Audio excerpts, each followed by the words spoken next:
여러 번 걸쳐서 들었죠. 그랬으면서도 오늘 본문 말씀은 중요하고 여러분 잘 알아둬야 될 그런 말씀 중에 이제 하나예요. 그래서 오늘 말씀을 잘 들었으면 좋겠다는 생각이 들으니까 하기를 바랍니다. 하나님은 참되신 하나님이라고 그러죠. 왜 참되다 가는가? 세상에 거짓이 많기 때문에 참을 말하는 거예요. 마귀는 거짓의 아비라고 그러죠. 순복음이라 순복음, 참이나 순이나 마찬가지인데 복음교회가 이제 복음주의 신앙이 있어. 복음주의가 그 복음교회가 있었잖아요. 그런데 거기다 나는 더 참이다 해서 순복음이 된 거예요. 한쪽에 순을 붙임으로 해서 복음 중에서 나는 순수하다, 진짜다 이렇게 하듯이 오늘 여기 하나님이 참되다 하는 것은 세상에 참으로 거짓이 많고 그렇기 때문에 나는 거짓과 구별된 참되신 하나님이다. 참되신 신이시다. 거짓이 없으신 그런 신이다. 그런 얘기죠. 그래서 그 하나님께서 세상의 모든 만물을 창조하시고 지금도 주관하시고 지금도 다스리고 계시고 우리는 그가 만드신 세상에 지금 살고 있어요. 그러면서도 하나님을 모르고 하나님 없다고 하는 건 나는 이상해요. 어떻게 해야 하나님이 있다고 하는가? 아침에도 기도하면서 하나님이 세상을 이처럼 지으셨는데 어떻게 세상에 어떤 책에도 어떤 이론에도 세상이 만들어진 것에 대해서 없어요. 그냥 저절로 만들어졌다? 아니 해와 달이 저절로 어떻게 만들어 저렇게? 별도 저렇게 제대로 만들어지고 저것이 공전과 자전을 지구가 이렇게 하면서 모든 것이 다 돌면서 한 치도 오차 없이 그대로 지금 운행되어 가고 있는데 그것을 어떻게 자연적으로 만들어졌다 할까? 사람이라는 존재, 이 존재도 아니 이게 과연 어떻게 만들어진 존재인가? 이것을 보면서도 어떻게 예수 안 믿는 사람들은 어떻게 이 세상을 사는가 싶은 생각이 들어요. 자기를 생각해 보면 알 텐데 자기 생각을 못 하는 거예요. 그러니까 얼마나 사람이 악하다는 걸 알 수가 있죠. 아니 그렇잖아요. 여러분 어떻게 세상이 자연적으로 있겠어? 저것도 붙들어 놓은 것도 아니고 저대로 하나님이 운행을 하시니까 지금 하나님 붙드시고 계신다고 그러지. 그의 말씀으로 붙드시고 계신다고 히브리서 1장 3절에 모든 세계를 지으셨는데 지으신 모든 세계를 지금도 하나님 붙드시고 계신다 라고 성령에 의해서 그렇게 말씀을 하고 계셔요. 그렇기 때문에 우리는 하나님을 모른다면 참으로 그런 인간이 그게 이제 죄악성이에요. 어떻게 그게 저절로 되고 세상에 존재하고 있을까? 이걸 모르는 거예요. 사람이 자기 스스로 몸을 보고 스스로를 태어난 것과 이 모든 것을 좀 종합적으로 한번 가만히 편안할 때 눈 감고 한번 다 곰곰이 생각해 보세요. 내가 과연 누구고 어디서 왔고 그 시초는 어디서 시작됐고 앞으로 어디 갈 것이고 어떻게 될 것인가를 스스로 생각해 봐야 할 거 아니에요? 그렇지 않고 예수 믿는다면은 참으로 어리석죠. 그래서 우리는 성경을 우리가 상고하는 것도 예배를 드리는 것도 하나님의 것을 내가 소유하기 위해서 세상은 다 하나님 지으셨으니까 소유하고 하나님을 알기 위해서 우리가 신앙생활을 지금 하고 있는 거예요. 예수님은 하나님의 뜻을 이루시기 위해서 세상에 오셨고 그 일을 다 이루시고 부활하시고 하늘 보좌에 가셔서 우리에게 성령을 보내주시고 그게 끝난 것이 아니라 너희들 나한테 와 올지 안 올지도 모르잖아요. 갈지 안 갈지도 모르잖아요. 그런데 주님이 내가 너희를 데리러 오겠다고 공중에 데리러 오겠다고 확실하지 않으면 자기가 어떻게 와? 우리를 위해 십자가 못 박고 죽으시고 부활하시고 하늘을 보지 안 계신다면 아니 어떻게 오시냐고. 근데 자기가 오겠다는 거 아니에요. 응? 와라.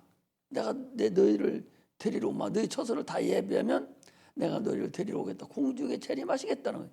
그러면 나를 믿는 자들을 너희들 같이 올라와서 공중에서 만나자. 거기 혼인서약을 하자. 이것이 주님께서 우리에게 하시는 근본이에요. 성경이 뭐 다른 거 말씀하는 게 아니에요. 그러면서 우리에게 계속적으로 예수에 대해서 하나님에 대해서 계속 우리를 설득하고 있는 거예요. 구약의 모든 선지자들은 그들은 구원받은 자들이 아니죠. 예수를 만나지도 않았죠. 임마누엘 예수님, 그 예수님 멀리서 바라보고 기다리기만 했지 그들은 주님 못 만났어요. 근데 주님께서 직접 오셨어. 우리한테 우리가 눈으로 볼 수 있도록 직접 오셔서 이제 다 봤어요. 우리가 그 본 사람들이 기록하는 걸 보고 우리가 믿는 거예요. 이게 얼마나 감사하고 확실하냐 말이죠. 이보다 더 확실한 게 어디 있어. 누가복음 같은 경우는 자기 예수도 만나지도 못했고 듣지도 못한 분인데 성령에 의해서 자기가 그 예수님 당시에 만났던 사람들, 주님 봤던 사람들을 일일이 다 쫓아다니면서 근원부터 다 적어서 기록해 놓은 것이 그게 누가복음인데 뭐 다른 사람의 제자들이 했다고 하더라도 그건 아니잖아요. 그런데도 그 다른 복음하고 다 똑같고 그런 걸 봤을 때 과연 주님이 오셨다가 가시고 이제 그분이 다시 오시겠다라고 우리들에게 말씀하신 거예요. 이름에도 불구하고 예수 믿지 못한다면 그거 어떻게 할 수 있는 방법이 여러분들 없어요.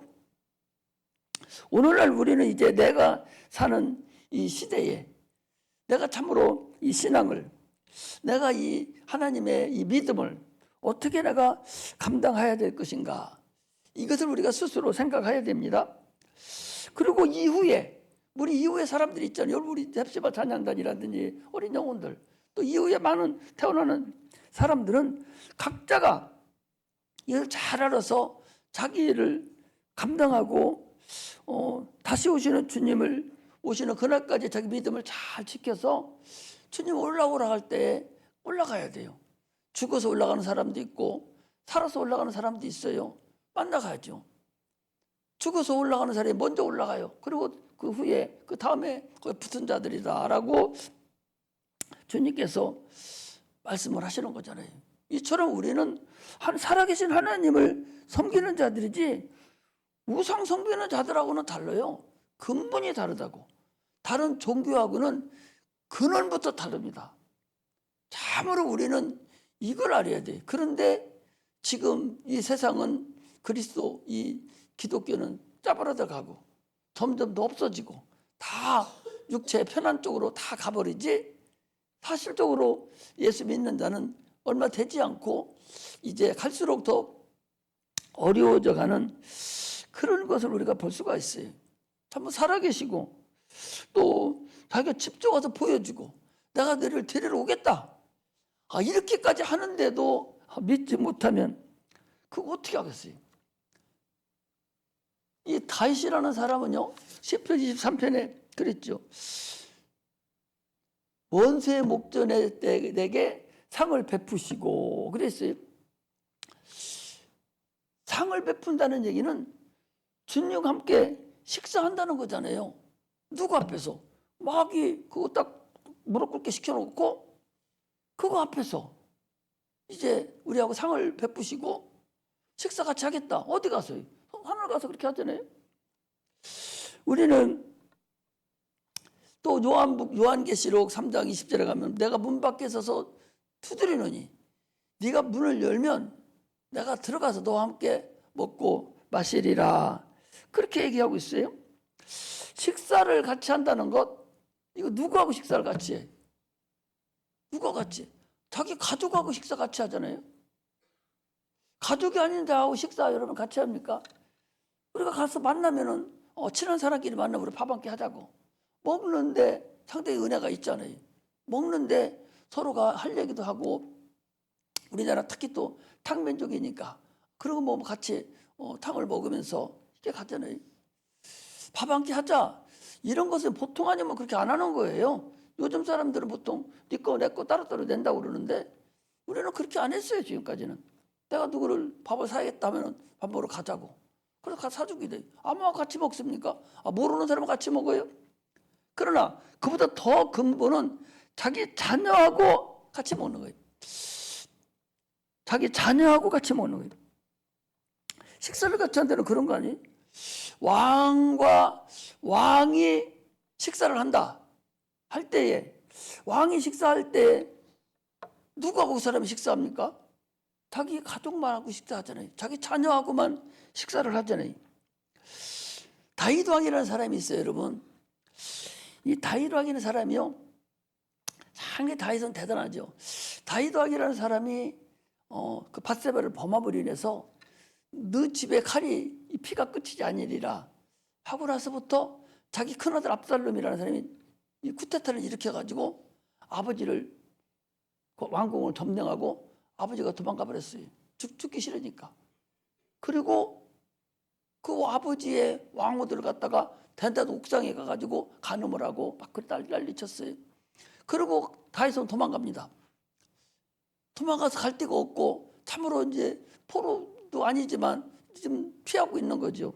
그런데 열왕기상 사무엘상 17장 27절 29절에 이렇게 쭉 보면은요, 이 바실레라는 사람이 이 피난 나가 있는 이 다윗 왕을 이 공개를 합니다. 대접을 해서 자기 집에서 콕진하게 대우를 해요. 그리고 나서 쿠데타가 평정이 돼서 자기 왕국에 다시 들어왔어요. 들어왔을 때 부릅니다. 바실레를 불러서 너는 내가 너를 이제 공개할 거다. 이제 들으라고. 그러니까 바실레는 사람이 뭐라 합니까? 나는 나이 많이 먹은 늙은이니까 우리 아들을 도와주소서. 하서 그 아들이 다윗하고 같이, 여러분, 밥상을 같이, 왕하고 밥상을 같이 했다니까. 이것이 주님의 우리하고 밥을 같이 먹는 그 정도의 친한 상태가 이루어지는 걸 얘기합니다. 또 하나는요, 다윗 왕이 되기 전에 가장 친한 친구는 누구냐? 사울 왕의 아들 요나단이라는 사람이 있어요.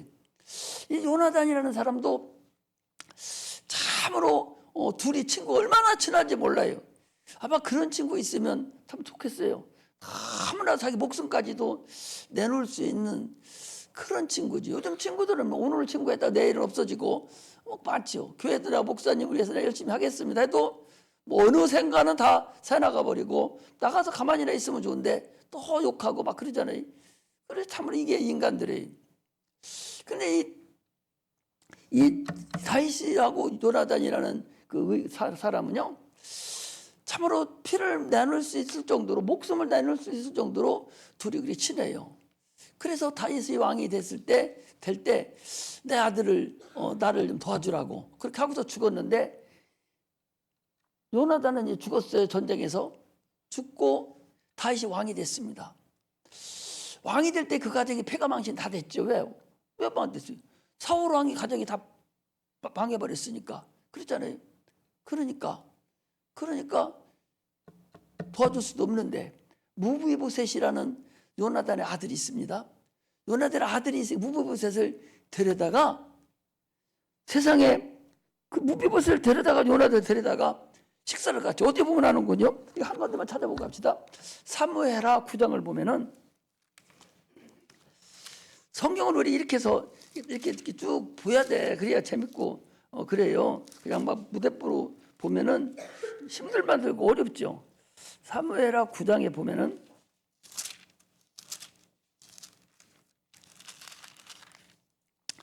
9장 11절에 그 앞에도 읽어보야 되는데 9장 10절부터 보겠습니다.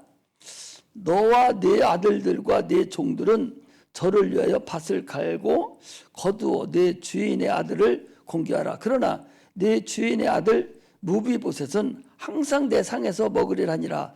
시바는 아들이 15이요 종이 20이라. 시바가 왕께 고하되 내 주 왕께서 온갖 일을 종에게 명하신 대로 종이 준행하겠나이다 하니라.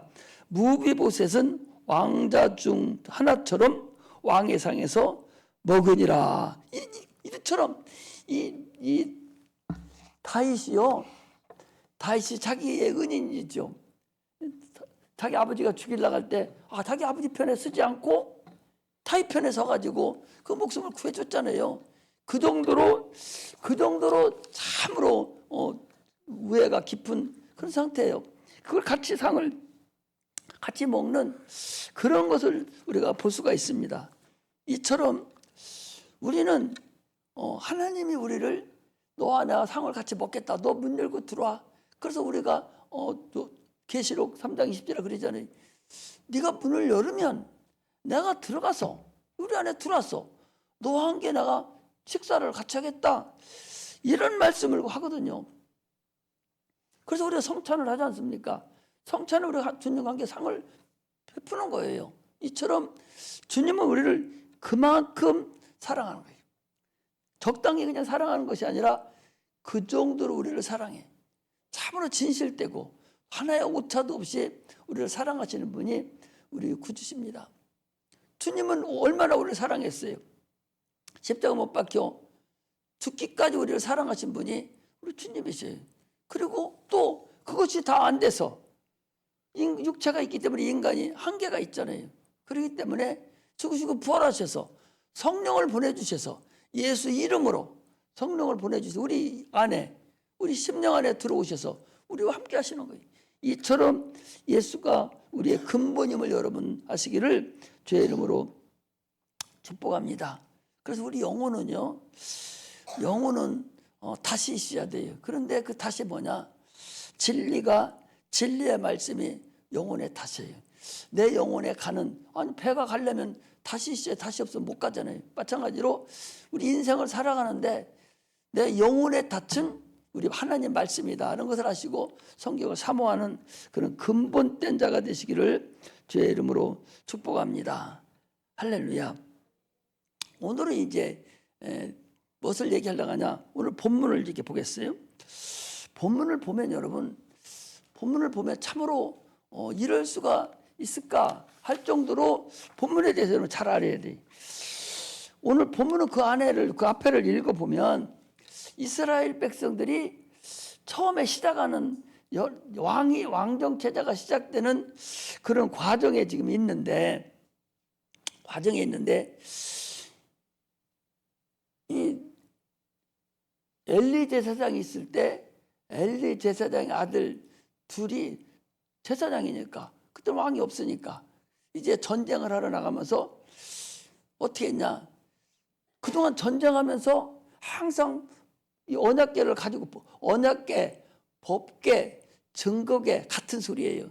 같은 소리인데 그 언약을 위해서 사용될 때는 언약궤라고 하고, 언약의 우리의 이제 주님께서 증거를 얘기할 때는 최고 나중에 증거궤라고 그래요. 똑같아요. 또 출애굽기에서 법궤로 사용할 때는, 법으로 사용할 때는 법궤라고 이렇게 세 가지를 얘기합니다. 그러니까 법궤, 언약궤, 증거궤는 동일해, 같은 소리인데 뜻만 조금 달리하지만 속에 들어있는 똑같고 다 똑같아요. 그래서 이들이 전쟁을 하려고 나가면은 법궤를 항상 갖고 가요. 갖고 가면서 그 법궤가 자기들을 도와주는 줄 알고 있는 거예요. 하나님이 그곳에 계시기 때문에. 그들 출애굽기 살 때요, 그 법궤 안에서 거기서 불기들이 쭉 솟아 올리면은 밤에 추위가 덮어지고 또 그걸 들고 일어납니다. 또 법궤가 구름기둥이 뜨면은, 법궤에서부터 구름기 딱 뜨면은 또 움직이기 시작해요. 그걸 시원하게 해줍니다. 이처럼 법궤가 그런 역할을 그렇게 해주니까 블레셋 군대가 쳐들어왔어요. 쳐들으니까 하나님을 의지해야 되는데 그 궤짝만 의지하는 거야. 그게 무슨 궤짝인지 그 속에 하나님도 보이지도 않고 아무도 없거든요. 그런데 그 궤짝만 의지하는 거예요. 그러니까 이스라엘 블레셋 사람들이 지금까지 전쟁할 때마다 여호와의 궤라고 하는 궤짝만 가지고 오면 다 졌어요. 그 tom치도 이 싸움할 때는 하나 갖고 가서 이겼는데, 그때 왜 이겼냐? 그 법궤를 의지한 것이 아니라 그 안에 계신, 그 이름으로 계신 그 하나님을, 그분을 의지해야 되는데, 그래서 전쟁에서 이겼어요. 그런데 이번에는 무슨 짓을 했냐? 이들이 하나님을 의지하지 않냐고 그 궤장문 앞에다 갖다 놓기만 하면 이기는 줄 알고 좋다고 난리를 친 거예요. 그 딴 데 더 뒤에 있는 궤장을 싸우는 그 앞에다 딱 갖다 놓으니까 막 좋다고 이겼다고 막 이쪽에서 풍장을 올리고 난리를 칩니다. 상대방 블레셋 군대들이 어떻게 하냐 이래요. 우리는 이래도 죽어도 저래도 죽는다. 왜?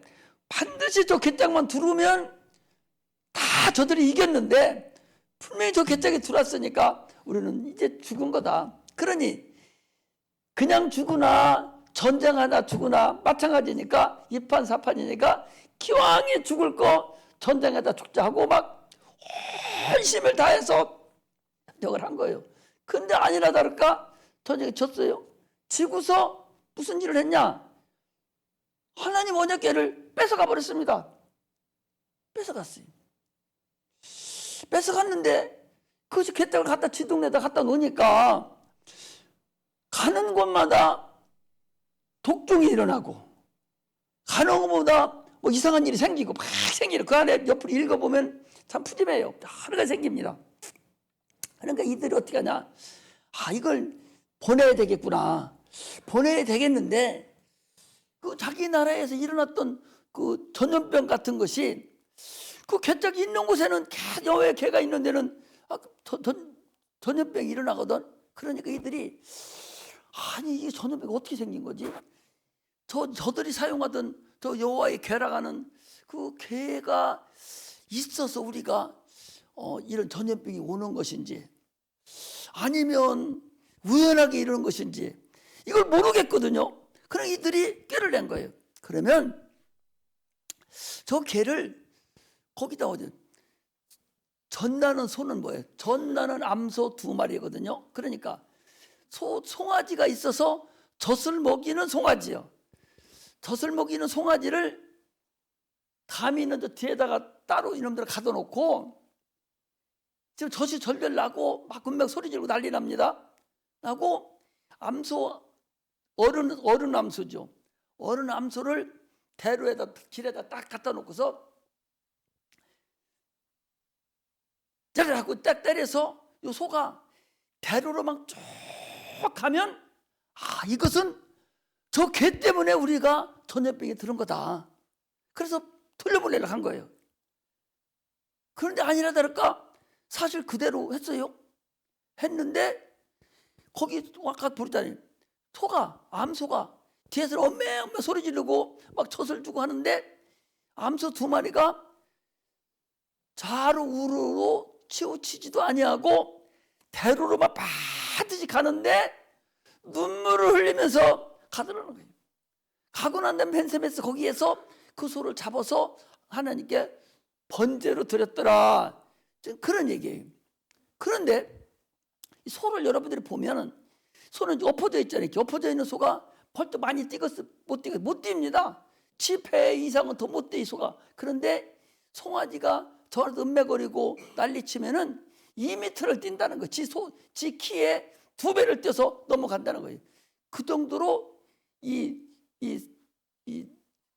그거 뭐라고 그래? 그 정도로 새끼에 대해서 그 모성이 그렇게 강하다는 거예요. 소가. 남자도 우리 사람들도 모성이 얼마나 강합니까?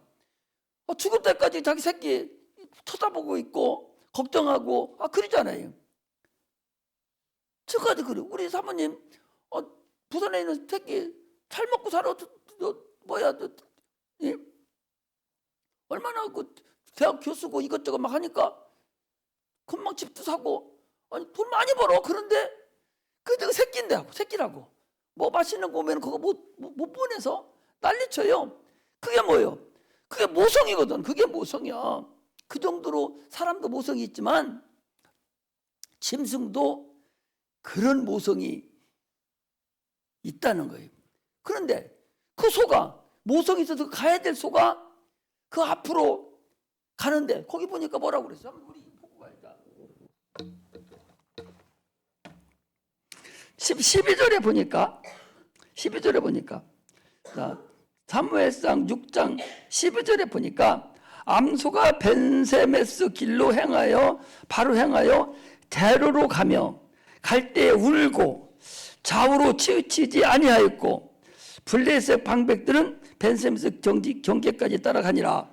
그러니까 그 사람들은 따라가는데 요 소가 울면서, 그런데 좌우로 치우치지도 아니고 뒤로 돌아가지도 아니하고 계속 앞으로만 계속 갔다. 지금 그 얘기를 하는 거예요. 왜 그렇게 했냐? 하나님이 그 소를 꼼짝 못하게, 하나님이 그 소를 꼼짝 못하게 억어시켜가지고 반드시 막 가게 만드는 거예요. 이게 과연 하나님이 하는 것이 아니면 가능하겠어요? 여러분, 민수기에 보면 또 그런 게 나오죠. 민수기에 보면 그 발락이라는 그 발람 선지자하고 얘기할 때도 거기도 그래요. 아니 너 거기 가지 마라고 그러는데도 자꾸 가려고 그러니까 당나귀가 타고 있는 사람을 앞에 여호와의 사자가 딱 살피고 서 있는 거 나귀가 보고서 막 확 옆으로 치우쳐버리는 거예요. 그러니까 발락이 그걸 딱 치니까 왜 때리냐고 나귀가 얘기하는 거예요. 아니 내가 언제 그렇게 한 적이 있으느냐 하면서 나귀가 말을 시켜요. 말을 하는 정도로 하나님 어거대행하는 거예요. 여러분들 성경 하나님은 왜 이런 걸 기록해 놓겠어요? 아니 말을 그 당나귀가 말을 하고 오늘 소가 꼼짝 못하고 반드시 가는 것이 그냥 우연하게 가는 거겠어요?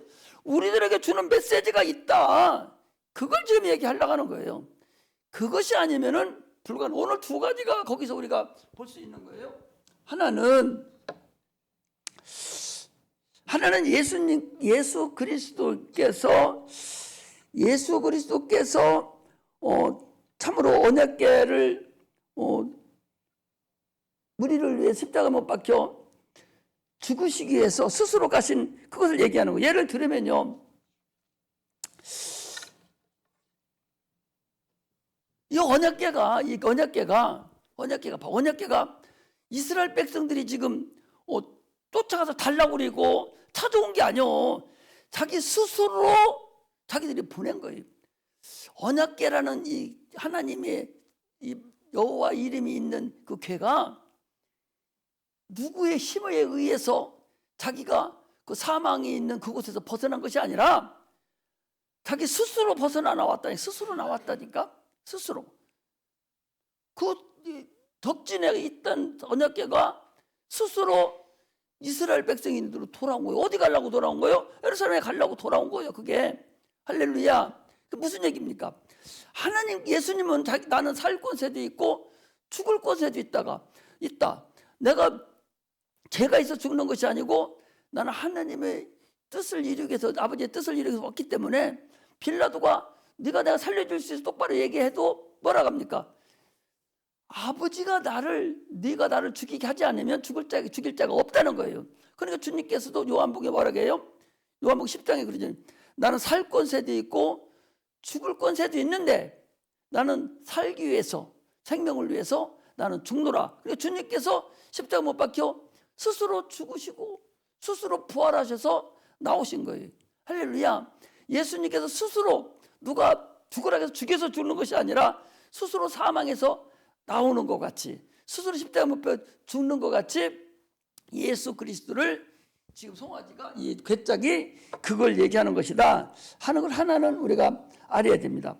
주님은 그래 십자가에 달려 죽으시고 죽은 자 가운데서 하나님께서 살리심으로 인해서 사망의 권세를 완전히 이겼듯이 이 언약궤가, 적진에 있던 언약궤가 돌아온 사건을 여러분은 그냥 넘겨서는 안 된다. 하나님 역사였다. 그런 얘기고, 두 번째 사건이 중요해요. 뭔 사건이냐? 이 모든 번제를 드리고 레위기에 나오는 모든 이 짐승들은 수양이고 수염소예요. 이게 수양이고 수염소에 다. 수양, 수염소가 죽어서 번제도 드리고 속죄제도 다 드리는데, 여기는 아까 그거 봤죠? 붉은 암송아지라. 붉은 암송아지. 붉은 암송아지. 지금 여러분 제3정 세워지는데요, 제3성전이 세워지는데 이스라엘 백성들이, 유대인들이 지금 붉은 송아지를 찾아가지고 지금 키우고 있는데, 6마리인가를 키우고 있는데 2마리는 예행 연습해서 죽었다는 거예요. 그러니까 소가 여러분 털이 얼마나 많아요? 어마어마하게 많은 중에 0.001%의 한 털락이라도 하얀 것이 다른 색깔이 있으면 안 된다는 거예요. 온전하게 빨간 그 송아지, 여러분들 한번 그거 찾아봐봐요. 붉은 송아지 한번 쳐보면 하나 딱 나올 거예요. 인터넷 찾아보든지 찾아보면. 그 정도로 붉은 송아지가 중요해요. 이건 어디에 쓰는 거예요? 정결 예식에 쓰는 거예요. 정결 예식에. 예수님께서 아까도 거기죠. 히브리서에도 정결 예식에 사용될 때, 정결 예식에 사용할 때 그걸 잡아서 재를 뿌리고 다시 정결케 하는 것이, 이것이 정결 예식 할 때 이 붉은 송아지를 잡아서 사용하는 거예요. 모든 건 붉은 송아지인데 수송아지가 아니라 암송아지란 말이죠. 그러니까 오늘 지금 어떤 것이 지금 그리고 있어요? 전나는 암소 2마리가 지금 그 일을 하고 있다는 거죠. 그러나 여기서 얘기하는 전나는 암소 2마리는 붉은 송아지를 얘기를 하는 거예요. 그 이후에도 쭉 읽어보면 재라고 나오는데 붉은 송아지 재를 얘기합니다. 또 아까도 우리 히브리서에 보니까 뭐라고 돼 있어요? 히브리서 아까 읽었죠? 한번 다시 보겠습니다. 자, 다른 데는 다 수송아지가 되어 있는데 이 정결 예식하는 요것만은 이건 암송아지로 되어 있어요. 거기 9장이 어디 보는 거요? 13절에 보니까 봐요. 거기 염소와 황소의 피와 및 암송아지의 재로 부정한 자에게 뿌려 그 육체를 정결케 하여 거룩하게 하든 하물며 영원해진 성령으로 말미암아 흠없는 자기를 하나님께 드린 그리스도의 피가 어찌 너희 양심으로 죽은 행실에서 깨끗하게 하고 살아계신 하나님을 섬기게 못하게 했느냐. 예수 그리스도께서 십자가 못 박혀 죽으신 그 사건을 얘기하잖아요. 예수 그리스도께서 십자가 못 박혀 죽으신 그것이 구약에 암송아지를 잡아서 죄를 가지고 그들이 정결케 됐다, 죄를 정결하게 했다, 이제 그런 얘기인데, 그것을 예수 그리스도 하나님의 아들 예수님이 십자가 못 박혀 죽으심으로 인해서 우리를 양심상 지은 죄를 정결하게 해서 정결하지 못해서 하나님을 섬기지 못하게 하겠느냐, 이제 그 소리잖아요. 그러니까 예수님의 십자가 못 박혀 죽으신 것이 우리의 죄를 정결케 하는 그 일도 하셨다, 그 소리. 죄를 사하셨어요. 우리 살려냈어요. 그리고 앞으로 지금까지 지으는 모든 죄를 사해주는 어떤 거에서?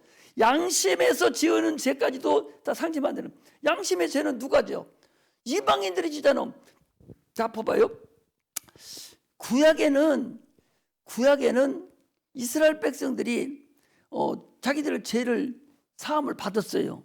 사함을 받았죠. 구약 사함을 받았잖아요. 그 짐승의 피로 사함을 받았어요. 그런데 우리는 무슨 죄가 있어요? 로마서 1장에 보니까 양심으로 지은 죄가 있다. 양심. 자, 한번 보겠습니다. 어디 좀 봐요. 여러분 이거 확실히 알아가야 우리가 신앙생활 하면서 회개할 때에 참으로 자유함을 얻는 거야. 이거 자유함을 얻어야 된단 말이지. 이거 자유함을 못 얻으니까 자꾸 그런 일을 하는 거야. 양심. 자, 로마서 1장을 보겠습니다.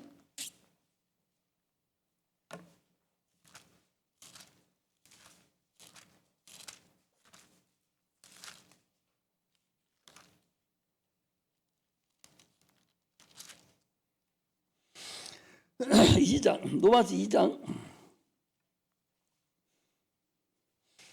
이스라엘 백성들은 율법에 의해서 그들이 죄를 알아요. 하나님의 법, 양심이 율법을 줬으니까. 하나님 양심에 의해서, 율법이 하나님 양심이니까 그 양심에 의해서 죄를 깨달아요. 그런데 이방인들은 그거와 관계없잖아요. 우리는 율법 받은 사람들이 아니잖아요. 아니니까 어떻게 됐냐. 자, 2장 어서부터 읽는 거니? 자, 12절부터 읽어보겠습니다. 무릇 율법 없이 범죄한 자는 또한 율법 없이 망하고, 무릇 율법이 있고 범죄한 자는 율법으로 말미암아 심판을 받으리라. 하나님 앞에서는 율법을 듣는 자가 의인이 아니요 오직 율법을 행하는 자라야 의롭다 하심을 얻으리니, 율법 없는 이방인이 본성으로 율법의 일을 행할 때는 이 사람은 율법이 없어도 자기에게 율법이 되느니 이런 일들은 그 양심이 증거가 되어 그 생각들이 서로 혹은 송사하며 혹은 변명하여 그 마음에 새긴 율법의 행위를 나타내느니라 그랬어요. 그래 우리 이방인들은 율법에 의해서 자기가 양심의 가책을 받고 죄를 알아요. 말은 안 해도 속으로 알잖아. 자기가 내가 이런 일을 했는데 지금 내가 무슨 일을 해. 그런 양심의 가책을 내가 받는단 말이에요. 내가 목사가 돼서 예를 들어 목사가 돼서 지금 복음을 전가하지 않습니까? 그럼 주님 앞에 서요. 정결해야 돼요. 근데 아까 무슨 일 하고 왔어요. 그것이 자꾸 무슨 일 했다 모두 죽였다든지 죽인 일은 없었겠지만 어떻든 내가 죄를 범했어요. 그래서 그것이 머릿속에 들어서 야 네가 목사라는 것이 그런 짓 해놓고 넌 막 이거 그런 양심의 생각을 마귀가 자꾸 참소를 하고 정죄를 하고 양심의 가책을 받는단 말이에요. 그것까지 하나님께서 정결하게 해줬다 그 소리예요. 뭔 얘기 아시겠죠?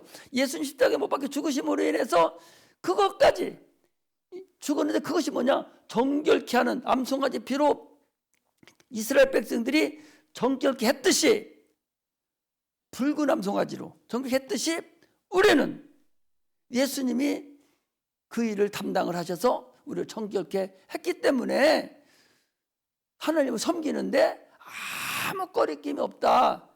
그 얘기 할렐루야.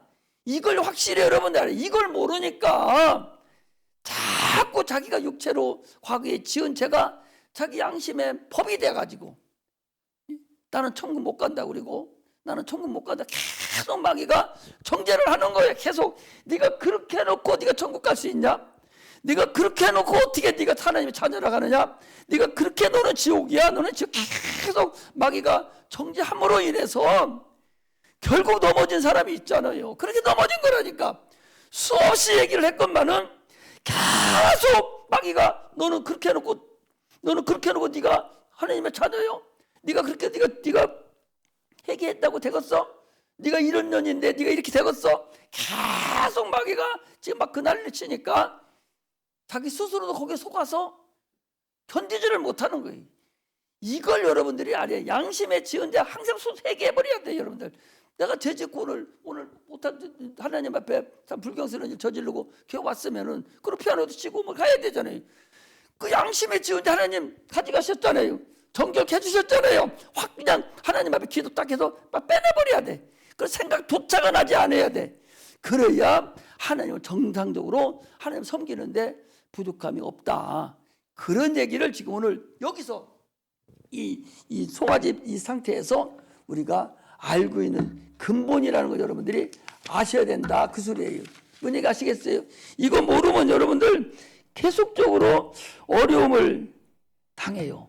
이 암송아지 오늘 붉은 암송아지가 이 예수 그리스도를 상징하고 또 오늘 암소 두 마리도 예수 그리스도를 상징하는 거예요. 이걸 우리가 알아야 돼. 벤세메스로 가는 이 좌우로 치우치지 아니하고 그대로 갔다는 것은 신명기 28장 14절에 보면 우리 신앙은 좌우로 치우치지 아니하고 참으로 곧바로 가야 된다고 분명히 신명기에도 얘기하고 있어요. 자, 신명기 28장 한번 찾아보고 가겠어요.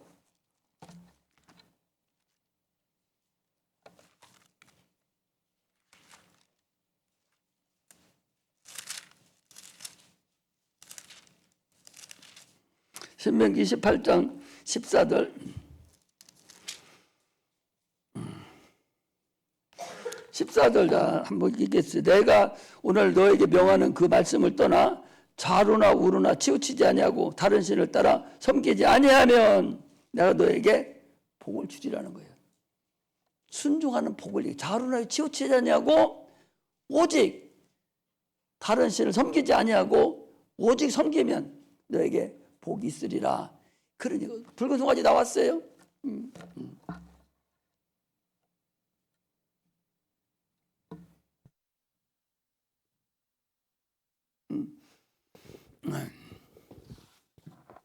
이쁘게 생겼. 이 송아지 맛있게 생겼어.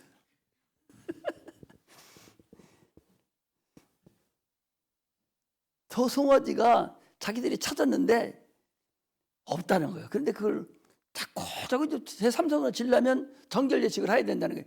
제일 먼저 성전을 짓기 전에 1차적인 하는 일이 정결 예식을 해야 되는데, 그 정결 예식은 이 붉은 송아지로 해야 된다는 거예요. 자기들 그 법의 율법에 의해서 붉은 송아지로 해야 된다는 거예요.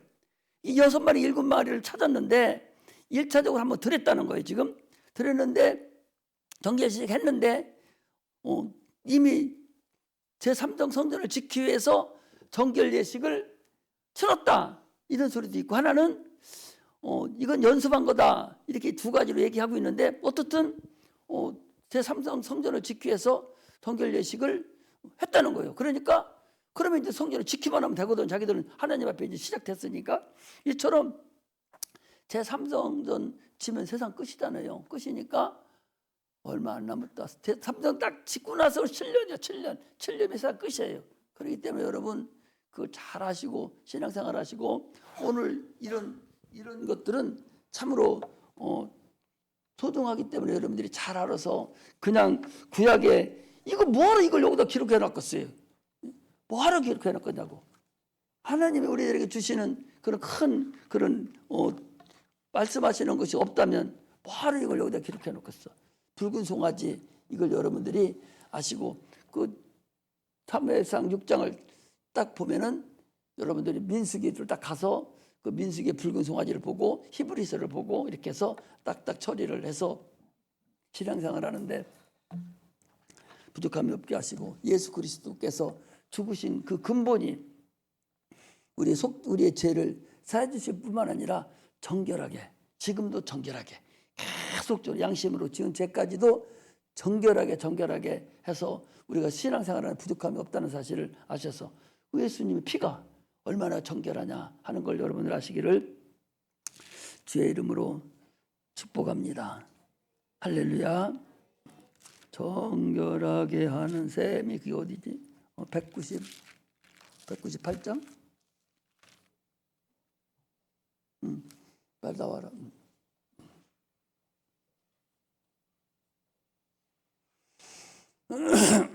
지난번에 말했잖아요. 198장.